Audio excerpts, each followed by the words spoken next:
बाबुल के राजा बेलशस्सर के पहले वर्ष में दानिएल ने पलंग पर स्वप्न देखा। तब उसने वह स्वप्न लिखा और बातों का सारांश भी वर्णन किया। दानिएल ने ये कहा, मैंने रात को ये स्वप्न देखा कि महासागर पर चौमुखी आंधी चलने लगी।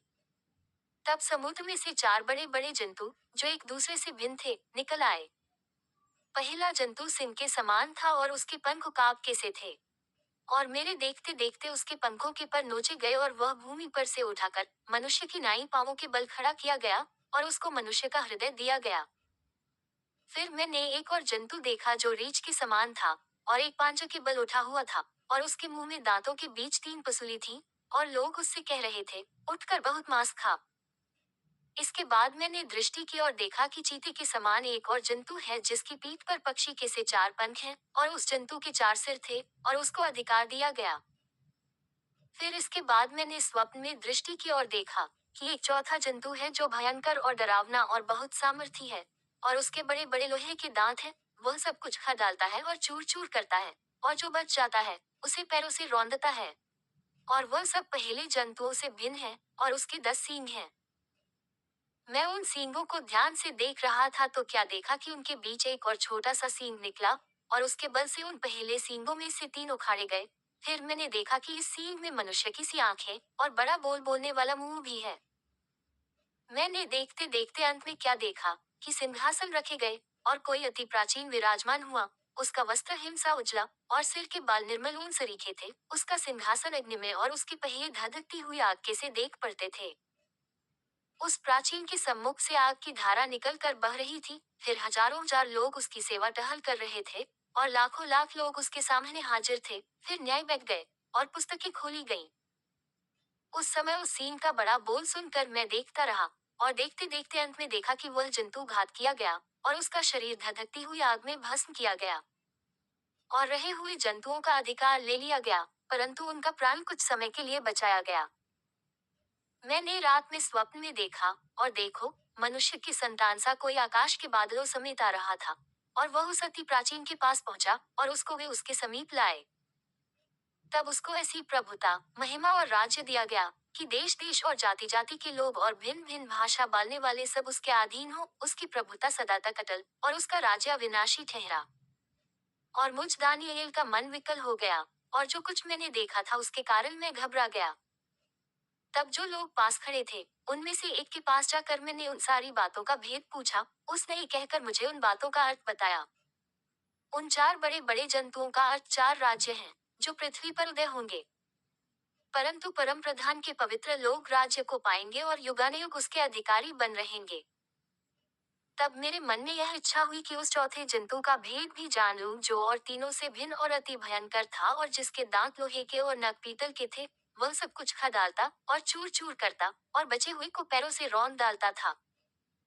फिर उसके सिर में के 10 सींगों का भेद और जिस नए सींग के निकलने से 3 सींग गिर गए, अर्थात जिस सींग की आंखें और बड़ा बोलने वाला मुंह और सब और सींगों से अधिक भयंकर था, उसका भी भेद जानने की मुझे इच्छा हुई। और मैंने देखा था कि वह सींग पवित्र लोगों के संग लड़ाई करके उन पर उस समय तक प्रबल भी हो गया जब तक वह अति प्राचीन न आया और परम प्रधान के पवित्र लोग न्याय न ठहरे और उन पवित्र लोगों के राज्याधिकारी होने का समय न आ पहुंचा। उसने कहा, उस चौथे जंतु का अर्थ एक चौथा राज्य है जो पृथ्वी पर होकर और सब राज्यों से भिन्न होगा और सारी पृथ्वी को नाश करेगा और दांव कर चूर चूर करेगा। और उन 10 सींगों का अर्थ यह है कि उस राज्य में से 10 राजा उठेंगे और उनके बाद उन पहलों से भिन्न एक और राजा उठेगा जो 3 राजाओं को गिरा देगा। और वह परम प्रधान के विरुद्ध बातें कहेगा और परम प्रधान के पवित्र लोगों को पीस डालेगा और समयों और व्यवस्था के बदल देने की आशा करेगा, वरन 3.5 काल तक वे सब उसके वश में कर दिए जाएंगे। परंतु तब न्याय बैठेगे और उसकी प्रभुता छीन कर मिटाए और नाश की जाएगी, यहाँ तक कि उसका अंत ही हो जाएगा। तब राज्य और प्रभुता और धरती पर के राज्य की महिमा परम प्रधान ही की प्रजा अर्थात उसके पवित्र लोगों को दी जाएगी। उसका राज्य सदा का राज्य है और सब प्रभुता करने वाले उसके अधीन होंगे और उसकी आज्ञा मानेंगे। इस बात का वर्णन मैं अब कर चुका, परंतु मुझ दानिएल के मन में बड़ी घबराहट बनी रही और मैं भयभीत हो गया और इस बात को मैं अपने मन में रखे रहा। बेलशस्सर राजा के राज्य के तीसरे वर्ष में उस पहले दर्शन के बाद एक और बात मुझ दानिएल को दर्शन के द्वारा दिखाई गई। जब मैं एलाम नाम प्रांत में शूशन नाम राजगढ़ में रहता था, तब मैंने दर्शन में देखा कि मैं उले नदी के किनारे पर हूँ। फिर मैंने आंख उठाकर देखा कि उस नदी के सामने दो सींग वाला एक मेढ़ा खड़ा है। उसके दोनों सींग बड़े हैं, परंतु उनमें से एक अधिक बड़ा है, और जो बड़ा है वह दूसरे के बाद निकला। मैंने उस मेढ़े को देखा कि वह पश्चिम, उत्तर और दक्षिण की ओर सींग मारता है, और कोई जंतु उसके सामने खड़ा नहीं रह सकता, और न उसके हाथ से कोई किसी को बचा सकता है, और वह अपनी ही इच्छा के अनुसार काम करके बढ़ता जाता था।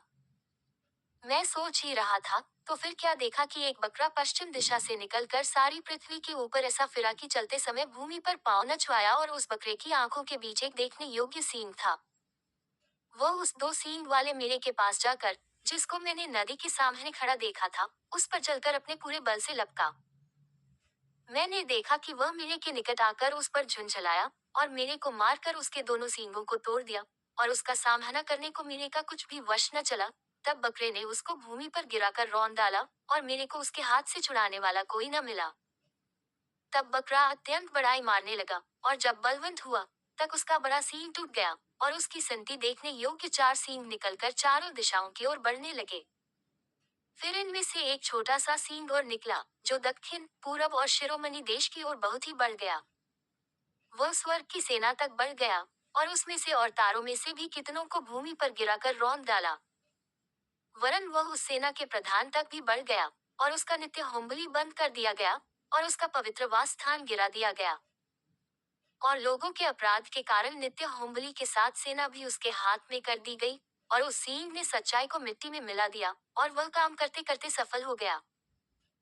तब मैंने एक पवित्र जन को बोलते सुना, फिर एक और पवित्र जन ने उस पहले बोलने वाले अपराध के विषय में जो कुछ दर्शन देखा गया, वह कब तक फलता रहेगा, अर्थात पवित्र स्थान और सेना दोनों को रौंदा जाना कब तक होता रहेगा। और उसने मुझसे कहा, जब तक सांझ और सवेरा 2300 बार न हो, तब तक वह होता रहेगा, तब पवित्र स्थान शुद्ध किया जाएगा। ये बात दर्शन में देखकर मैं, दानिएल, इसके समझने का यत्न करने लगा। इतने में पुरुष के रूप धरे हुए कोई मेरे सम्मुख खड़ा हुआ देख पड़ा। तब मुझे उले नदी के बीच से एक मनुष्य का शब्द सुन पड़ा, जो पुकार कर कहता था, हे जिब्राइल, उस जन को उसकी देखी हुई बातें समझा दे। तब जहां मैं खड़ा था, वहां वह मेरे निकट आया, और उसके आते ही मैं घबरा गया, और मुंह के बल गिर पड़ा। तब उसने मुझसे कहा, हे मनुष्य के संतान, उन देखी हुई बातों को समझ ले, क्योंकि उसका अर्थ अंधी के समय में फलेगा। जब वह मुझसे बातें कर रहा था, तब मैं अपना मुंह भूमि की ओर किए हुए भारी नींद में पड़ा था, परंतु उसने मुझे छूकर सीधा खड़ा कर दिया। तब उसने कहा, क्रोध भड़काने के अंत के दिनों में जो कुछ होगा, वह मैं तुझे जताता हूँ, क्योंकि अंत के ठहराए हुए समय में वह सब पूरा हो जाएगा। जो दो सींग वाला मेढ़ा तूने देखा है, उसका अर्थ मादियों और फौसियों के राज्य से है। और वह रोनार बकरा यूनान का राज्य है, और उसकी आंखों के बीच जो बड़ा सींग निकला, वह पहला राजा ठहरा। और वह सींग जो टूट गया और उसकी संति जो चार सींग निकले, इसका अर्थ यह है कि उस जाति से चार राज्य उदय होंगे, परंतु उनका बल उस पहले का सा न होगा।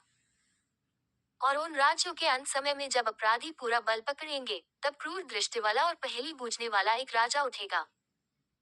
उसका सामर्थ्य बड़ा होगा, परंतु उस पहले राजा का सा नहीं, और वह अद्भुत रीति से लोगों को नाश करेगा, और सफल होकर काम करता जाएगा, और सामर्थियों और पवित्र लोगों के समुदाय को नाश करेगा। उसकी चतुराई के कारण उसका छल सफल होगा, और वह मन में फूल कर निडर रहते हुए बहुत लोगों को नाश करेगा। वह सब हाकिमों के हाकिम के विरुद्ध भी खड़ा होगा, परंतु अंत को वह किसी के हाथ से बिना मार खाए टूट जाएगा। सांझ और सवेरे के विषय में जो कुछ तूने देखा और सुना है वह सच है, परंतु जो कुछ तूने दर्शन में देखा है उसे बंद रख, क्योंकि वह बहुत दिनों के बाद फलेगा। तब मुझ दानियेल का बल जाता रहा, और मैं कुछ दिन तक बीमार पड़ा रहा। तब मैं उठकर राजा का कामकाज फिर करने लगा, परंतु जो कुछ मैंने देखा था उससे मैं चकित रहा, क्योंकि उसका कोई समझाने वाला न था।